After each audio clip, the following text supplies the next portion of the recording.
Hello friends, एक कहावत हम सभी ने सुन रखी है कि बोलना तो हम लोग बचपन में ही सीख जाते हैं, लेकिन क्या बोलना है ये सीखने में पूरी उम्र निकल जाती है। और जब बात बच्चों की आती है तो ये बात और भी इम्पोर्टेंट हो जाती है, क्योंकि हमारे मुंह से निकला हुआ हर वर्ड हमारे बच्चों की सोच समझ, उनका लाइफ को देखने का जो नजरिया है, खुद के बारे में जो उनकी सोच है, उनका जो सेल्फ इमेज है, उनका जो सेल्फ बिलीफ है, इन सारी चीज़ों को बिल्ड कर रहा होता है। और यही वो सारी चीज़ें हैं जो फ्यूचर में ये तय करती है कि वो कितनी बड़ी कामयाबी हासिल करेंगे, उनका दूसरों के साथ संबंध कैसे होंगे और उनका हैप्पीनेस का लेवल क्या होगा। इसीलिए ये समझना बहुत ज़रूरी है कि जब हम बच्चों से बात करते हैं तो जो वर्ड्स हम यूज़ करते हैं उसका क्या इम्पैक्ट उनके ऊपर पड़ता है। और इस चीज़ को समझने के लिए एक रियल लाइफ एक्सपेरिमेंट के बारे में जानना जरूरी है, जो 1999 में एक जापानीज साइंटिस्ट हैं, उनका नाम है डॉक्टर मसारू इमोटो। उन्होंने पानी के ऊपर किया। उन्होंने 2 जार में पानी लिया और दोनों को फ्रीज होने के लिए रखा। एक जार को जब वो फ्रीज कर रहे थे तो उसके सामने उन्होंने लगातार पॉजिटिव वर्ड्स यूज किए, जैसे I love you, I love you. और दूसरे जार को जब वो फ्रीज होने के लिए रखा उन्होंने, तो उसके सामने उन्होंने नेगेटिव वर्ड्स यूज किया, जैसे I hate you, I hate you, इस तरह से। और दोनों जार जब फ्रीज हो गए तो उन्होंने माइक्रोस्कोपिक लेवल पे उनकी पिक्चर्स लेने स्टार्ट किए।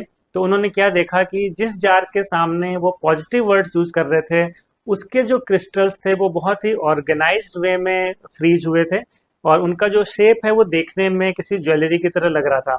और जो दूसरा जार जिसके सामने उन्होंने नेगेटिव वर्ड्स यूज किए थे, उसके जो क्रिस्टल्स थे वो बहुत ही अनऑर्गेनाइज्ड वे में फ्रीज हुए थे, और उनका जो शेप है वो देखने में बहुत ही अगली लग रहा था। तो ये एक्सपेरिमेंट हमें दिखाता है कि वर्ड्स में पावर होती है, वर्ड्स में एनर्जी होती है, जो सामने वाले ऑब्जेक्ट को वो इम्पैक्ट करती है। और बाद में उन्होंने अपना ये जो रिसर्च है यूनाइटेड नेशंस में भी सबमिट किया, और आज उनकी जो बुक्स हैं वो 40 से ज़्यादा लैंग्वेज में पढ़ी जाती है अलग अलग कंट्रीज़ में। तो ये एक्सपेरिमेंट हमें ये दिखाता है कि वर्ड्स अपने आप में एक बहुत ही पावरफुल चीज़ होते हैं। एक और उदाहरण जिसके बारे में हम सब ने सुन रखा है कि सोलोमन आइलैंड पे जो लोग रहते हैं, वहाँ पे जब उनको किसी पेड़ को गिराना होता है तो वो उसको काटते नहीं हैं, वो उसके चारों तरफ इकट्ठा हो जाते हैं और उसको वो नेगेटिव बोलना स्टार्ट करते हैं। और लगातार जब वो नेगेटिव बोलते जाते हैं तो कुछ समय के बाद वो पेड़ अपने आप ही सूख जाता है और गिर जाता है। तो ये दोनों उदाहरण हमें ये दिखाते हैं कि वर्ड्स में कितना पावर होता है, और वर्ड्स जो है कितना इम्पैक्ट कर सकते हैं। और हम ये भी समझ सकते हैं कि जब हमारे वर्ड्स पानी को और एक पेड़ को इतना प्रभावित कर सकते हैं, तो किसी इंसान को कितना प्रभावित कर सकते हैं। और ख़ास तौर पे जो बच्चे हैं जिनकी सोच डेवलप हो रही होती है, उनके साथ जब हम नेगेटिव वर्ड्स यूज़ करते हैं तो वो उनकी सोच को, उनकी पर्सनैलिटी को कितना प्रभावित कर सकते हैं। जो भी हम वर्ड्स इस्तेमाल करते हैं वो क्या करते हैं, वो सामने वाले के दिमाग में एक इमेज क्रिएट करते हैं। हर वर्ड एक इमेज क्रिएट करता है, और बच्चों के पॉइंट ऑफ व्यू से ये इमेज दो तरह की हो सकती है, एक पॉजिटिव इमेज और एक नेगेटिव इमेज। जब हम पॉजिटिव वर्ड्स का यूज़ करते हैं तो बच्चों के दिमाग में पॉजिटिव इमेज डेवलप होती है, और ये पॉजिटिव इमेज उनकी positive thinking, positive attitude, positive feelings develop कराती है। और जब हम नेगेटिव वर्ड्स का यूज़ करते हैं तो उनके दिमाग में एक नेगेटिव इमेज क्रिएट होती है, जो negative thinking, negative self image, negative belief, ये सारी चीज़ें डेवलप करती हैं। अब यहाँ पे एक बात समझनी जरूरी है कि इंटेंशंस मायने नहीं रखते हैं, आपके इरादे मायने नहीं रखते हैं। हो सकता है आपका इरादा बहुत अच्छा हो, बल्कि सारे पेरेंट्स का इरादा यही होता है कि उनके बच्चे लाइफ में आगे बढ़ें और तरक्की करें, लेकिन आपके वर्ड्स मायने रखते हैं। आप किस तरह का इमेज क्रिएट कर रहे हैं, आपके वर्ड्स किस तरह का इमेज आपके बच्चे के दिमाग में क्रिएट कर रहे हैं, ये मायने रखता है। तो इसको एक उदाहरण से समझते हैं। जैसे मान लीजिए आपके बच्चे ने अच्छा परफॉर्म नहीं किया। अब इसको कहने के 2-3 तरीके हो सकते हैं। पहला तरीका जो जनरली ज़्यादातर पेरेंट्स यूज़ करते हैं वो क्या है कि आप ये कह सकते हैं कि तुमने बहुत ख़राब परफॉर्म किया, मुझे तुमसे ये उम्मीद नहीं थी, मुझे बहुत ख़राब लग रहा है। ये सारे जो वर्ड्स हैं ये बच्चे के दिमाग में एक नेगेटिव इमेज क्रिएट करेंगे। दूसरा एक तरीका हो सकता है कहने का इसी बात को कि तुम्हें और अच्छा परफॉर्म करना चाहिए था। ये पहले वाले से एक बेहतर तरीका है, लेकिन इसमें भी हम उसकी एबिलिटी पे एक डाउट क्रिएट कर रहे हैं, तो उसके माइंड में जो खुद को लेके इमेज बनेगी वो एक नेगेटिव इमेज बनेगी। तीसरा और जो सबसे अच्छा तरीका है इसी बात को कहने का, वो ये हो सकता है कि मुझे पता है कि तुम और अच्छा कर सकते हो। इस तरीके में हम फ्यूचर की पॉसिबिलिटी के बारे में बात कर रहे हैं। पहले वाले 2 तरीके में हम पास्ट के बारे में बात कर रहे हैं जो हो चुका है। लास्ट वाले तरीके में जिसमें हम ये कह रहे हैं कि मुझे पता है कि तुम और अच्छा कर सकते हो, तुम्हारे में और एबिलिटी है, और मुझे तुम्हारे पर बिलीव है कि तुम और अच्छा कर सकते हो। तो लास्ट वाले तरीके में हम उसकी एबिलिटी पे फेथ दिखा रहे हैं, उसके अंदर एक कॉन्फिडेंस डेवलप कर रहे हैं, और फ्यूचर की पॉसिबिलिटी के बारे में बात कर रहे हैं। तो अब यहाँ पे उसी बात को हम इन 3 तरीकों में से किस तरह से कहते हैं, उस पे डिपेंड करता है कि उसके दिमाग में किस तरह की इमेज बनेगी, और उस इमेज के बेसिस पे उसका खुद के बारे में फीलिंग और खुद का जो एटीट्यूड है, ये सारी चीज़ें जो हैं वो डेवलप होंगी। तो इसी तरह से डेली बेसिस पे अपने बच्चों के साथ हम किस तरह के वर्ड्स का यूज़ करते हैं, ये समझना बहुत ज़रूरी है। तो यहाँ पे मैं आपको 5 टिप्स दे सकता हूँ, जो हम अगर ध्यान रखें तो हम अपनी डेली लाइफ में जब बच्चों से बात करते हैं तो वहाँ पर हम पॉजिटिव वर्ड्स का यूज़ कर सकते हैं। तो पहला जो टिप है वो ये है कि अगर हमारे बच्चे ने कोई काम ठीक से नहीं किया और हम उसको क्रिटिसाइज करना चाह रहे हैं, हम उसको कुछ कहना चाह रहे हैं, तो हम सिर्फ उस काम को लेके उसको क्रिटिसाइज करें, ना कि एज ए पर्सन उसको हम क्रिटिसाइज करें। जैसे हम अगर मैंने ये कहा कि तुमने ये काम ठीक से नहीं किया, तुम्हें इसको ऐसे नहीं ऐसे करना चाहिए था, ये एक तरीका हो सकता है। और इसी बात को हम ये भी कह सकता है कोई कि तुम कोई काम ठीक से नहीं करते हो, तुमसे कोई काम ठीक से नहीं होता है। तो यहाँ पे हम उसको एज ए पर्सन क्रिटिसाइज कर रहे हैं, ना कि सिर्फ उस इवेंट को क्रिटिसाइज कर रहे हैं।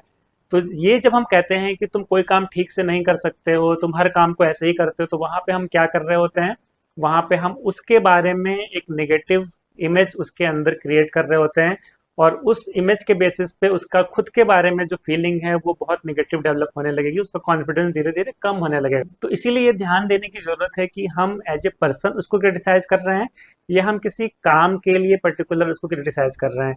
इसी से जुड़ा हुआ दूसरा टिप है वो ये है कि हमें अपने बच्चों पे लेवल्स नहीं लगाने चाहिए। लेबल लगाने का क्या मतलब हुआ, जैसे किसी काम को ठीक से ना करना और एक पूरी पर्सनालिटी पे एक लेवल लगा देना कि तुम ऐसे हो। दोनों में अंतर होता है। जैसे बहुत पेरेंट्स अपने बच्चों को कहते हैं कि ये तो बहुत लापरवाह है। हो सकता है उसने कोई काम लापरवाही से किया हो, लेकिन जब हम ये कह देते हैं कि ये बहुत लापरवाह है, तो हम एक लेवल लगा देते हैं। और धीरे धीरे जब वो लेवल बार बार लगने लगता है तो वो एक बिलीव में कन्वर्ट हो जाता है। फिर वो बच्चे जो हैं उस लेवल पे ही अपनी लाइफ को जीना स्टार्ट कर देते हैं। मतलब वो उसको सही साबित करने के लिए अपनी लाइफ को जीना स्टार्ट कर देते हैं। मतलब वो लगातार ये साबित करते जाएंगे अपनी एक्टिविटी से कि हाँ वो वाकई में लापरवाह है। ऐसे ही अलग अलग लेवल लोग लगाते हैं, जैसे कि ये तो मेरी बात मानता ही नहीं है, ये तो बहुत बदमाश है, ऐसे बहुत सारी चीजें। तो अगर हम लेवल लगाते जाएंगे तो वो उनके बिलीव में कन्वर्ट हो जाएंगे एक समय के बाद, और फिर वो उसी को सच साबित करने के लिए अपनी सारी एक्टिविटीज करते जाएंगे। तो ये बहुत जरूरी है कि अगर हम लेवल लगा भी रहे हैं तो हम पॉजिटिव लेवल लगाएं कि तुम बहुत अच्छा काम कर सकते हो, तुम इस काम को बहुत अच्छे से करते हो। इस तरह से अगर हम पॉजिटिव लेवल्स लगाएंगे तो वो उसके ऊपर अपने आप को परफॉर्म करते जाएंगे और वो उनके बिलीव में कन्वर्ट होते जाएंगे। तीसरा टिप जो हमें ध्यान देना चाहिए जब हम अपने बच्चों से बात कर रहे हैं वो ये है कि जब भी हम उनको क्रिटिसाइज कर रहे हैं तो हम ये जरूर ध्यान रखें कि हम नेगेटिव वर्ड्स का यूज ना करें, ऐसे वर्ड्स का यूज ना करें जो उनको पुट डाउन करते हों। बल्कि अगर हम क्रिटिसाइज भी कर रहे हैं तो हम ऐसे वर्ड्स का यूज करें जो पॉजिटिव हों और जो उनको अपलिफ्ट करते हों। हर वर्ड को बोलने से पहले हमें ये सोचना जरूरी है कि किस तरह की मेंटल इमेज क्रिएट करेगा हमारे बच्चे के दिमाग में।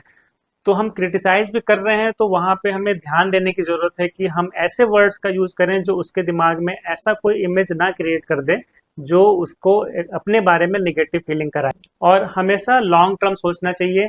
किसी छोटी गलती को ठीक करने के लिए ऐसा नहीं होना चाहिए कि हम बड़ा नुकसान कर दें, उसके दिमाग में कोई ऐसी नेगेटिव मेंटल इमेज डाल दें जो पूरी लाइफ उसकी परफॉर्मेंस को प्रभावित करे। चौथा टिप जो हमें ध्यान देना चाहिए कि हमें बहुत माइंडफुल रहना चाहिए कोई भी वर्ड अपने मुंह से निकालने से पहले।